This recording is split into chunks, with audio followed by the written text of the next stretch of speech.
Hello students, welcome to part 2 of chapter number 5 Universal Franchise India's Electoral System class 8 Political Science। तो आज के ये video में हम बात करेंगे लेट्स एक्सप्लोर में यूनिवर्सल एडल्ट फ्रेंचाइज की इंपॉर्टेंस के बारे में। In 1947 our literacy rate was about 14%। 1947 में इंडिया का लिटरेसी रेट 14% था, ओनली अबाउट 8% अमंग विमेन, और विमेन में इसका परसेंटेज बहुत कम था, सिर्फ 8% था। Some argued that the right to vote should be given only to literate people. तो स्टार्टिंग में कुछ लोगों ने ये बोला था कि राइट टू वोट खाली लिटरेसी जिनके पास है उन लोगों को मिलना चाहिए, जो पढ़ लिख सकते हैं उनको मिलना चाहिए। Discuss in your group why the constitution makers may have decided on universal franchise from the time of independent itself. तो आपको ये डिस्कस करना है कि क्यों यूनिवर्सल फ्रेंचाइज को इंडिपेंडेंस के समय से ही इतनी इंपॉर्टेंस मिली, और आगे इस चैप्टर में हम इसी बारे में डिस्कस करने वाले हैं। There are several reasons why universal franchise is so important. A few illustrations in the mind map below. तो आज हम इस माइंड मैप को समझेंगे जो कि इस चैप्टर में बहुत बहुत इंपॉर्टेंट है। ओके, सो इस माइंड मैप में क्या बोल रहा है देख लेते हैं। वाई यूनिवर्सल एडल्ट फ्रेंचाइज, हमें क्यों यूनिवर्सल एडल्ट फ्रेंचाइज चाहिए? Because it brings equality, everyone is equal. क्या बोल रहा है कि यूनिवर्सल एडल्ट फ्रेंचाइज सबको इक्वालिटी प्रोवाइड करती है। No discrimination based on caste, creed, sex, education and wealth. इनमें से किसी भी बेसिस पर, ना कास्ट के बेसिस पे, ना क्रीड मतलब पंथ, सेक्स मतलब जेंडर, एजुकेशन, वेल्थ, किसी भी बेसिस पे कोई पढ़ा लिखा हो अनपढ़ हो, को हर एक इंसान को क्या है, वोटिंग राइट है। बस क्या उसको क्राइटेरिया कंप्लीट करना है कि उसकी एज 18 या 18+ हो। एवरी वंस वॉइस मैटर, हर किसी की आवाज़ को ये क्या करता है, ये सुनने का काम करता है। जब कोई इंसान वोट डालता है तो उसको क्या लगता है कि डेमोक्रेसी में उसकी भी आवाज़ जो है सुनी जा रही है, in the form of the choice, वो जो चॉइस ले रहा है। All can participate in deciding the Nations future, और हर कोई इंसान क्या करता है, नेशन के फ्यूचर को डिसाइड करने में अपना पार्टिसिपेशन देता है, हर एक की आवाज़ सुनी जाती है। Elected representative answerable to electorate, जो भी रिप्रेजेंटेटिव्स होते हैं जब वो एक बार चूज कर लिए जाते हैं तो उसके बाद वो किसको आंसर करेंगे अपने वर्क के लिए? इलेक्टोरेट मतलब लोगों को, जो लोग उनको इलेक्ट करके चूज कर रहे हैं तो उनको आंसर देना पड़ेगा, उनके लिए उनकी अकाउंटेबिलिटी होगी। People vote them out in elections, उन लोगों के लिए जो कि उनको इलेक्शंस में वोट करेंगे। नेक्स्ट, फोस्टर सिविक एंगेजमेंट, और ये क्या लाता है? सिविक एंगेजमेंट को लेकर आता है, लोगों में पार्टिसिपेशन को बढ़ाता है। People participate in problem solving in their areas, right. Power to determine one's future, ये लोगों में उनकी फ्यूचर को डिसाइड करने की पावर देता है, राइट। तो हमारे पास यहाँ पर 2 और बॉक्सेज हैं, चलिए हम देखते हैं कि इसमें हम और क्या लिख सकते हैं कि क्यों यूनिवर्सल एडल्ट फ्रेंचाइज इतना इंपॉर्टेंट है। तो क्या मैं ये बोल सकती हूँ कि यूनिवर्सल एडल्ट फ्रेंचाइज इसलिए भी इंपॉर्टेंट है क्योंकि ये हमें यूनिटी प्रोवाइड करता है। हमारी एक डाइवर्स कंट्री में क्या करता है? Unity in diversity. ये यूनिटी इन डाइवर्सिटी के लिए भी इंपॉर्टेंट है, क्योंकि जब हर एक इंसान की आवाज़ सुनी जाती है तो लोगों में एकता आती है, लोग एक दूसरे को बराबर समझते हैं, right. Also it brings a sense of nationalism, ये लोगों में राष्ट्रवाद को बढ़ावा देता है, right. It gives a sense of nationalism. So these are importance. Now next topic is bridging barriers enabling participation, मतलब ये लोगों को कैसे जो ब्रिज करना है बैरियर्स को, मतलब जो लोगों में विभिन्नताएं हैं उसमें उन विभिन्नताओं के बीच में एक ब्रिज, एक पुल खड़ा करना है जो कि लोगों को एक दूसरे के करीब लेकर आए।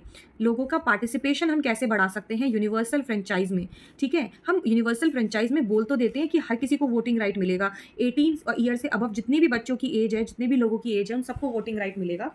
पर क्या रियलिटी में ये वोटिंग राइट हर किसी को मिल रहा है? और अगर नहीं मिल पा रहा है तो हम इन उन गैप्स को, मतलब लोगों के बीच में ये जो डिफरेंसेस हैं, हम इनको कैसे फिल कर सकते हैं, लोगों को कैसे एक दूसरे के करीब ला सकते हैं। Democracy thrives when every eligible citizen can freely and Fairlie participate in electoral process. जब हर कोई इलेक्टोरल प्रोसेस में पार्टिसिपेट करेगा तो ये हमारी डेमोक्रेसी के लिए अच्छा माना जाएगा।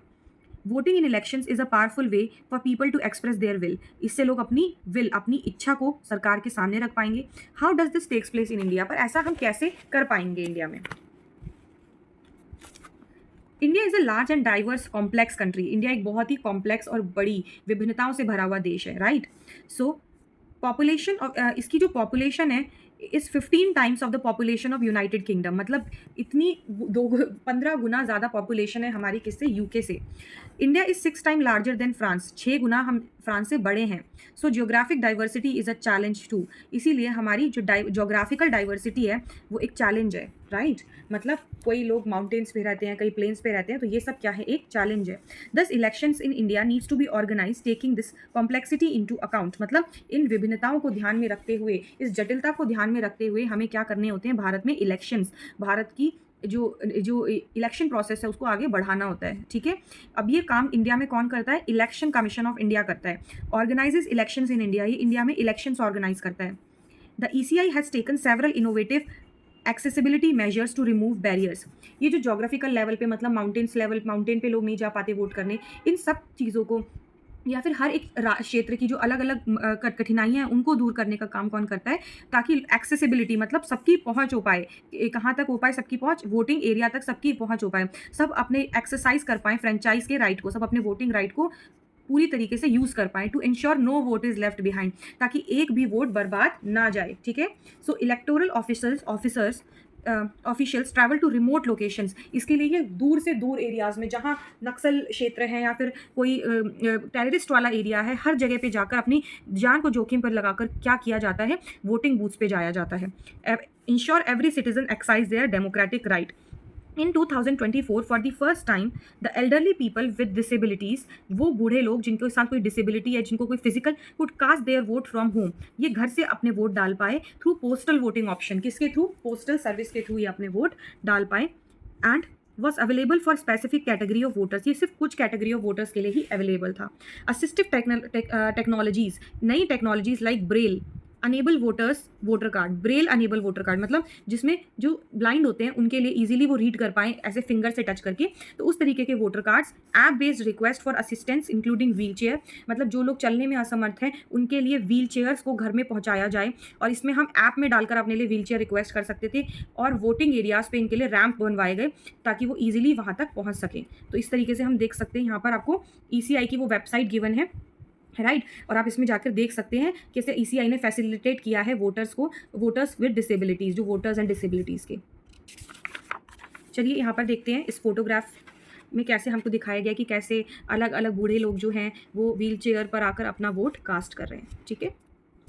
सो इन पिक्चर्स को आप अच्छे से देख लीजिए, right. About 34% eligible voters did not exercise their right to vote. 34% voters जो है वो अपना वोटिंग राइट एक्सरसाइज नहीं कर पाते हैं, right. Why do you think this so? What are some challenges faced in exercising their rights? क्या challenges उनके सामने होंगे, ठीक है, जो लोग अपना वोट नहीं कर पाते, ये हम आगे डिस्कस करेंगे। Don't miss out. The Uttaramerur inscription 10th century को जो डिस्क्राइब करता है कि इंडिया के एंशियंट कल्चर का पार्ट है। बेटा क्या है? इंडिया की एंशियंट कल्चर का पार्ट है transparent, free and fair elections. तो ये उत्तरा मेरूर इंस्क्रिप्शन क्या करता है? डिटेल्ड इंफॉर्मेशन प्रोवाइड करता है एंशियंट टाइम्स में जो इलेक्शंस हुआ करते थे उसकी। इसमें eligible candidates names were written on a fragments of palm leaf पर जितने भी कैंडिडेट्स जो इलेक्शन में लड़ना चाहते थे उनके नाम लिखे जाते थे, उनको एक पॉट में डाला जाता था जो कि ऊपर से सील होता था ताकि कोई चोरी ना हो सके। On the selection day it was opened publicly and a young boy Drew the palm leaf randomly one by one. A respected individual, after showing his empty hands to the public, would read out such names to the selected candidate. तो मतलब एक छोटा बच्चा उस घड़े में हाथ डालकर पाम लीफ को बाहर निकालेगा और जिस जिस कैंडिडेट का नाम आता जाएगा उसको हम क्या करेंगे? फ्रीली उसको उन्होंने क्या किया? इलेक्ट किया एज अ रिप्रेजेंटेटिव। तो हम देख सकते हैं कि कैसे भारत में क्या हो रहा था, कंप्लीटली एक फ्री एंड फेयर इलेक्शंस पहले के टाइम से चले आ रहे हैं, जिसका डिस्क्रिप्शन हमें कहाँ से मिलता है? उत्तरा मेरूर इंस्क्रिप्शन से मिलता है। नाउ यहाँ पर आपको एक केसलेट दिया हुआ है बेटा। ये केसलेट क्या है? इसमें आपको बताया गया है कि कैसे इलेक्शंस होते हैं। तो यहाँ पर एक सूर्योदय स्कूल है जहाँ की एक और स्टोरी है, मैं इस स्टोरी को आपके लिए रीड कर देती हूँ। So it was the time of annual elections of the class representative, the class representative in the class meeting with teachers, organize events and act as a bridge between the students and school authorities. 3 students, Ahmad, Gurmat and Ravi, decided to contest for this position. The class teacher, Miss Usha, was appointed as election officer to ensure the election process was fair, transparent and follow the necessary rules. तो एक class में class representative के लिए elections हो रहे हैं और candidates उसमें कौन है? 3 कैंडिडेट्स हैं, Ahmed, Gurmat and Ravi.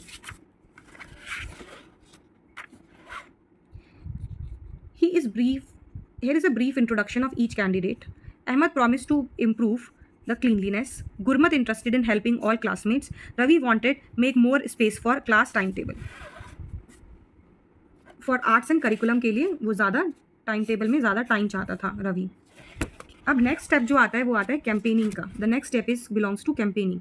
Ahmad put up posters, Gurmat use notice board. सबने अपने अपने तरीके से क्या किया? कैंपेनिंग करी। वोटिंग डे के दिन each students given a ballot paper with the name of the three candidates. The students were asked to mark X next to the name candidate.